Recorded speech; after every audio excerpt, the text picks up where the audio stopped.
Hello and thanks for joining us for our mid-morning edition of Arirang News. I'm Mark Broom. Let's start by taking a look at the day's headlines.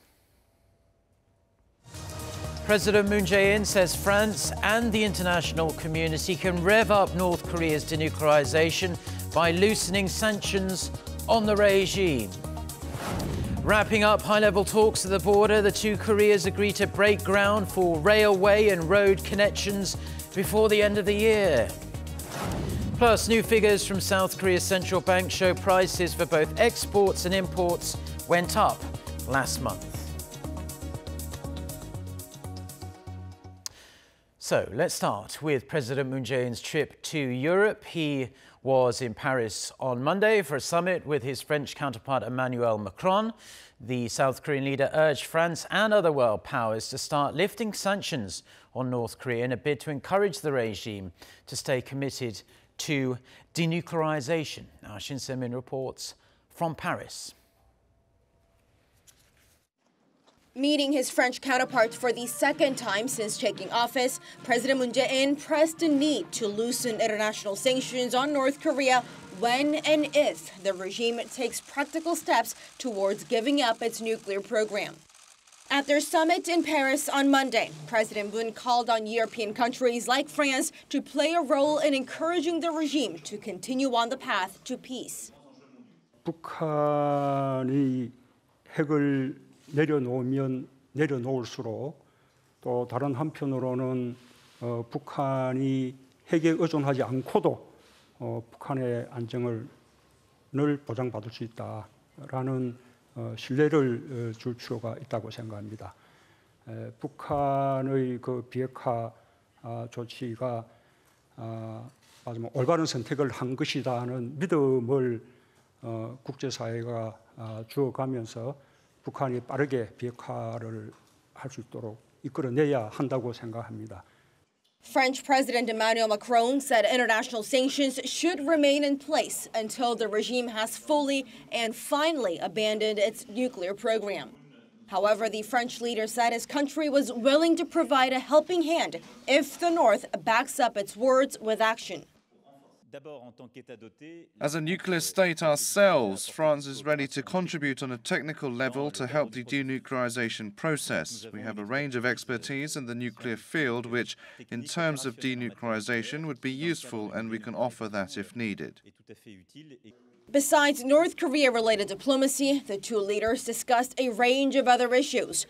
They agreed to expand bilateral trade and investment between South Korea and France. And they committed to joint efforts on fostering new growth engines in the fourth industrial revolution through cooperation in the fields of science, technology, startups, and SMEs. They also decided to hold their next summit in Seoul after President Moon extended an invitation to Macron.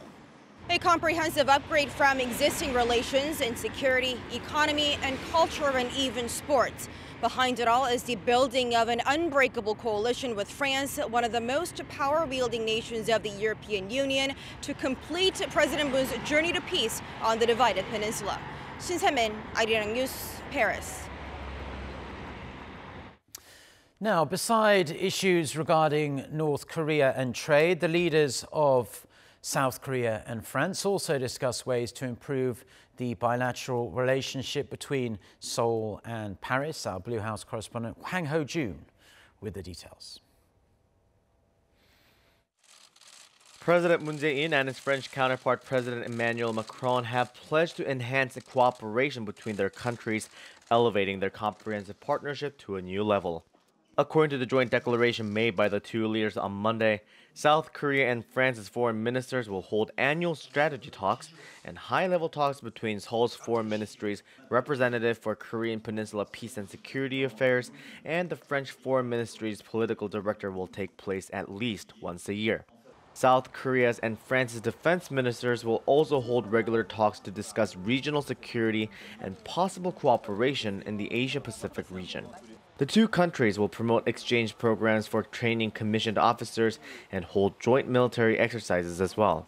To strengthen cooperation in science and new technologies, a new dialogue system will be established between Korea's Ministry of Science and ICT and France's Ministry of Higher Education, Research and Innovation. The two leaders also decided to promote increased investment between the two countries while supporting their small and medium-sized businesses and startups to expand to each other's country.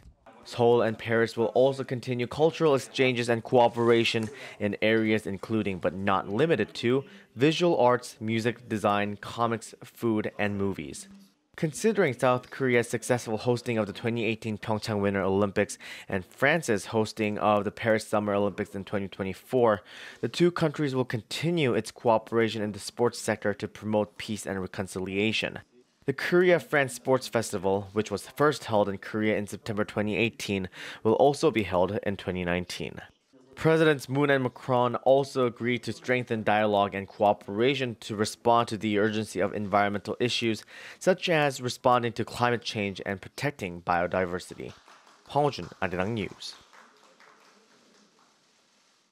The two Koreas held their fifth round of high-level talks of 2018 on Monday at the Truce village of Panmunjom. They agreed on a slew of action plans and set a number of dates for various inter-Korean talks going forward. But the most eye-catching plan was holding a groundbreaking ceremony before the end of this year for linking their respective railways and roads. Oh Jung-hee has this report.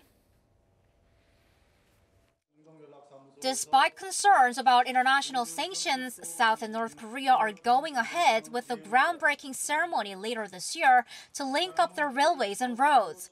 At this year's fifth round of high-level talks on Monday, Seoul and Pyongyang signed off on holding the ceremony in late November or early December. We are closely coordinating with UN Command. The North made no mention of the U.S., nor did it voice any complaints about the U.S. regarding railway and road inspections. But considering that the international sanctions are still in place and therefore resources and infrastructure cannot be brought into the north, realistically, Seoul says it's difficult for construction to start right away. But for detailed inspections, they'll start looking at sections of railway in North Korea that couldn't be checked back in August because of the UN Command's disapproval. Plus, the two Koreas say they'll be holding another round of Red Cross talks next month to discuss the issue of war-torn families. We agreed to hold the Red Cross talks in November to strike a final deal on restoring the permanent meeting facility for families separated by war and on enabling video reunions and video messages. We also talked about the North rescinding its confiscation of our assets at Mount Kumgang. And a series of inter-Korean talks are to take place later this month at the Kaesong Joint Liaison Office on forestry cooperation, medical care, and sports exchanges. Generals from the two sides will also be meeting as soon as possible to discuss running a joint military committee. Exchanges in arts and culture will keep going as well. South and North Korea will continue communicating to fine-tune the details for a concert in Seoul this month by a North Korean art troupe. They'll also be meeting on working levels to bring over relics from North Korea to display them at an exhibition in the South later this year. Oh Jung-hee, Arirang News.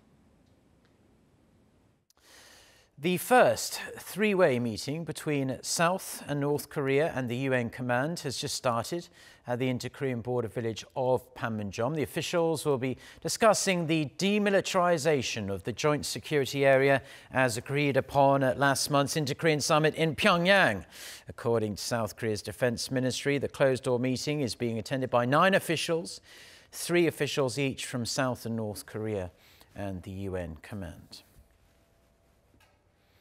The United States recently announced it might impose secondary boycotts on parties that trade with the targets of existing sanctions. There's been speculation that warning was directed specifically at South Korea for its recent exchanges with the North, but Seoul's foreign ministry says that is definitely not the case. E.G. Won reports. South Korea says the warning about secondary boycotts was meant to boost the public's awareness and knowledge of Washington's sanctions on Pyongyang. The U.S. early this month added the phrase secondary sanctions risk to 466 organizations and individuals already sanctioned for North Korea-related issues. These are entities on the specially designated nationals list. An official at Seoul's foreign ministry told reporters on Monday that the move comes as there are continuous updates to the list and that not many ordinary people or firms have a thorough understanding or awareness of the risk of the secondary sanctions. In fact, the Trump administration updated its sanctions list 8 times this year alone. The official said that Washington's sanctions on the North had hinted previously at the risk of secondary sanctions, but that the recent move provides an official basis for imposing those penalties on foreign firms and individuals. If sanctioned, the entities could be fined and be put on the list of specially designated nationals themselves, which would prevent them from entering the U.S., trading with American firms or individuals, and would see their assets in the U.S. frozen. The South Korean official was clear that the move is not seen as an indirect message to Seoul about its growing exchanges with the North. No South Korean firm or individual has been placed under Washington's unilateral sanctions so far. But the official said whether or not an act violates the sanctions is based solely on U.S. judgment and thus could be ambiguous. And to further promote their policies and prevent unintentional violations of the sanctions, the U.S., said the official, is carrying out various outreach programs around the world. This includes a conference call the U.S. Treasury Department held with 7 South Korean banks last month to let them know what they can do to stay within the sanctions boundaries. The official said this outreach is being done in close cooperation with the South Korean government, and Seoul too has been working with relevant ministries to keep locals updated. 이지원, Arirang News. US President Donald Trump says the situation with North Korea is coming along very well, adding his administration has done things in just 3 to 4 months that nobody has done in several decades. President Trump gave the optimistic remarks on Monday as he met with reporters before traveling to hurricane-hit Florida. In an interview with CBS on Sunday, he also stressed that great achievements have been made so far, explaining the US needs to see what will happen going forward.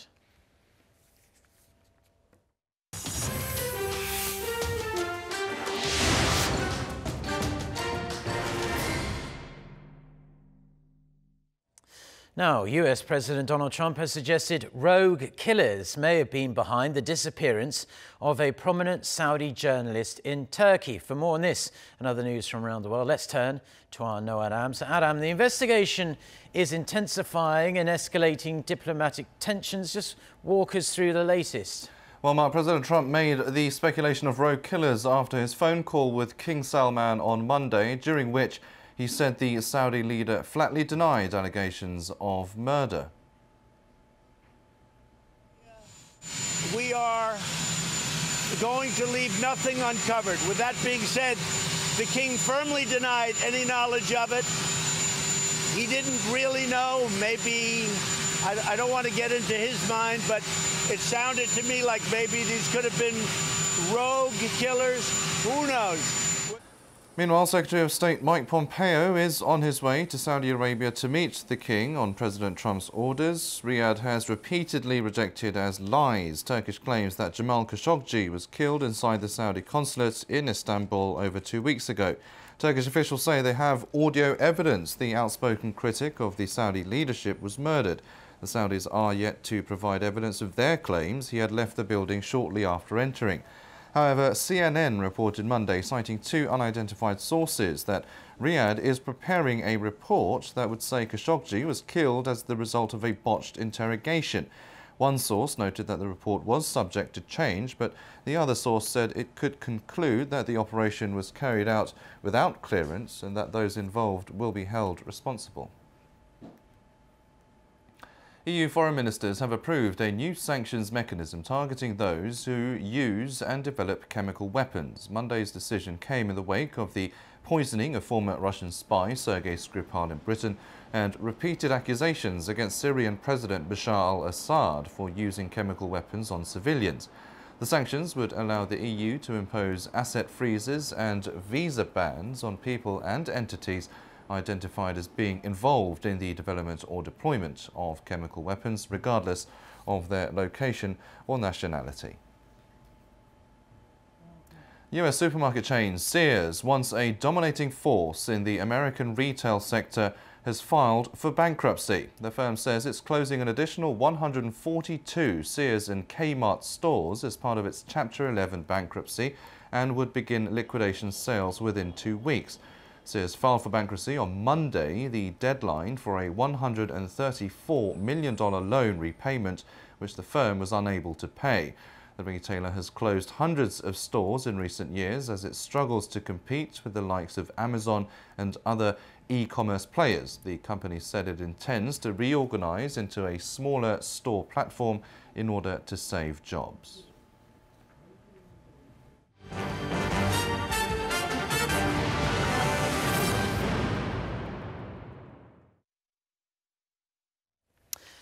Now, newly released figures from South Korea's central bank show prices for both exports and imports went up last month. Our economics correspondent Kim Hae-sung with the details.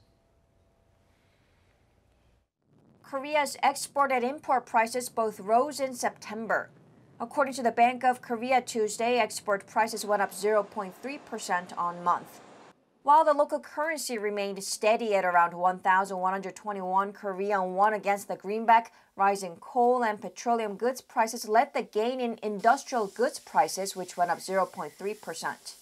Prices of agricultural and marine products rose 1.2% on month on higher prices of frozen marine exports. Import prices in September rose sharply by 1.5% on month and near 10% on year on rising global oil prices. Korea's benchmark Dubai crude soared 6.5% on month to an average of $77 a barrel last month. Imports of consumer goods and intermediary goods went up slightly and raw material prices jumped 4.5% on month. Export and import prices affect future consumer prices, so this could mean higher inflation in the months to come. Kim Hae-sung, Arirang News.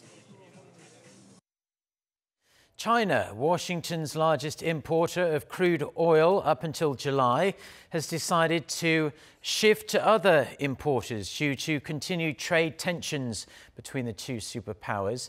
It reportedly imported 0 barrels of crude oil from the US in August. Kim Hyo-sun tells us more. U.S. oil exports to China plunged to 0 in August amid the continued trade war between the world's two largest economies. The Wall Street Journal reports Washington exported 30,000 barrels of oil to Beijing in September, a significant drop from the monthly average of over 350,000 barrels in the first half of the year. Although China has imposed tariffs on only U.S. liquefied natural gas and not crude oil, experts say this is a result of the escalating trade tensions between the two countries. China, the world's largest oil importer, was the largest buyer of U.S. crude oil in the first half of 2018. Yet it also decided to halt imports of liquefied petroleum gas, or LPG, from the U.S., prompting Washington to seek other markets, including India, Hong Kong, and Denmark. Within the Chinese market, crude oil imported from Russia and Saudi Arabia is replacing that from the U.S. Kim Hyo-sun, Arirang News. We're now into day 6 of the National Assembly's audit of government ministries and agencies. Up for debate today is the government's minimum wage hike as the Labour Committee inspects the Minimum Wage Commission. The ruling party will likely say the double-digit percentage increases for this year and the next were necessary for the government's income-led growth drive to bear fruit, while the opposition is expected to call for a slowdown, as well as different rates depending on the industry.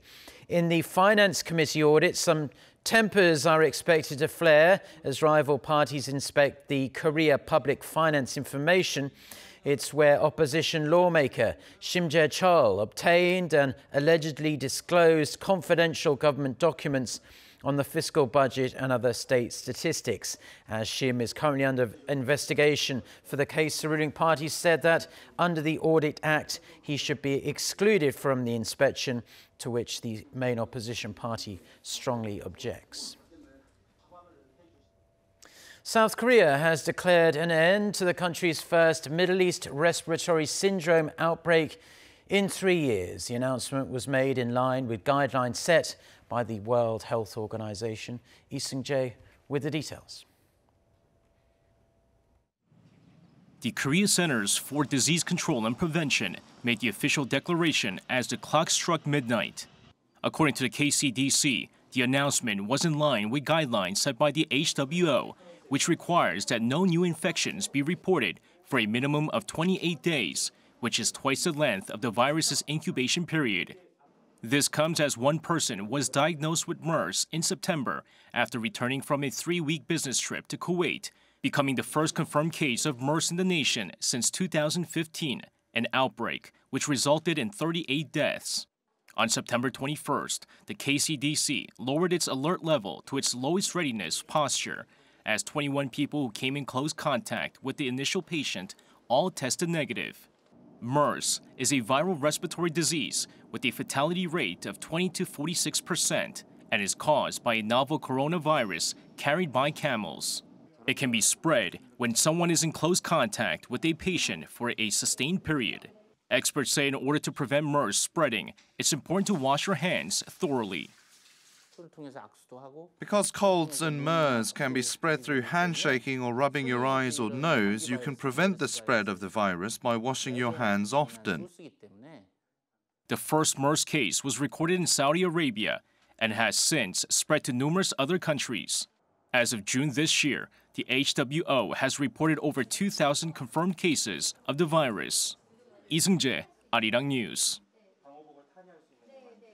Now, on a lighter note, the 2018 Hamburg Culture Week kicked off with a Hamburg fashion show on Monday. This year's festival will be held for a week across the country with a variety of Hamburg-related events, as you would expect. Kim Da-mi headed to the southwestern city of Jeonju to find out more. The vibrant colors and elegant patterns of Hamburg, traditional Korean clothing, brighten up the city of Jeonju in Jeollabuk-do province.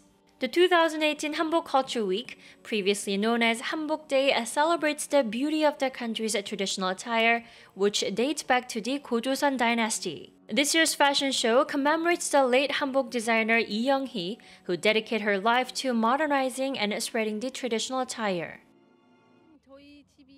I'm from Jeonju and I heard that it's Hamburg Culture Week and my daughter loves wearing hanbok. So we came to the festival right after she finished school for the day. I feel like a princess. Yes, it's comfortable. It's like just wearing the ordinary clothes.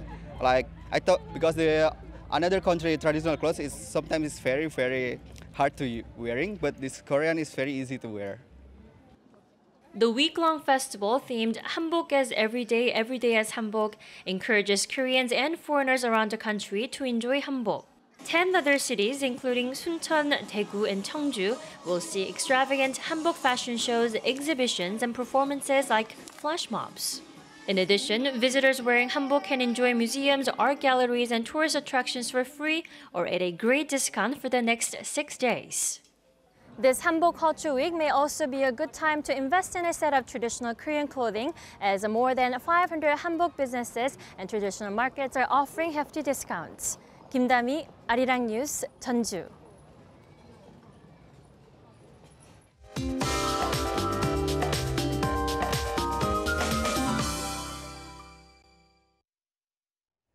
Good morning. Air quality has improved here in the capital, but today toxic smog will continue to choke the southern parts of the country.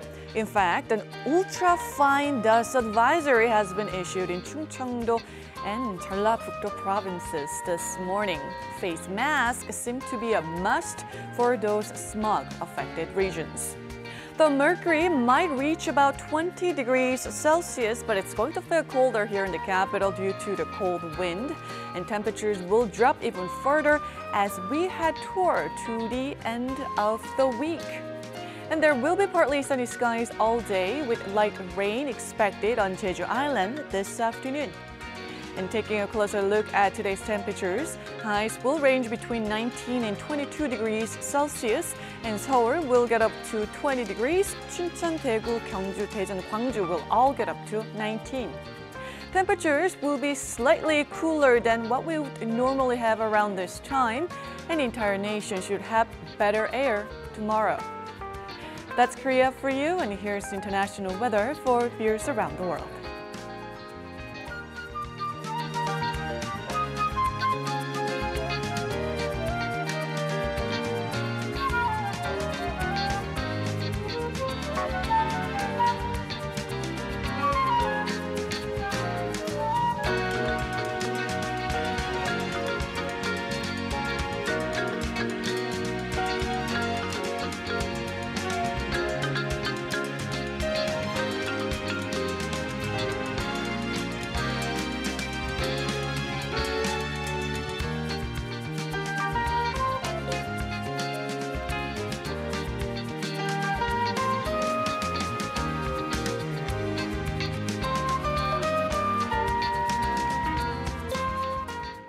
Okay, well, that's where we're going to leave it for now on this Tuesday morning here in Seoul. Do stay tuned to Arirang TV. We'll have our next newscast coming up at noon Korea time with our very own Lee Ji-yoon. So until then, goodbye.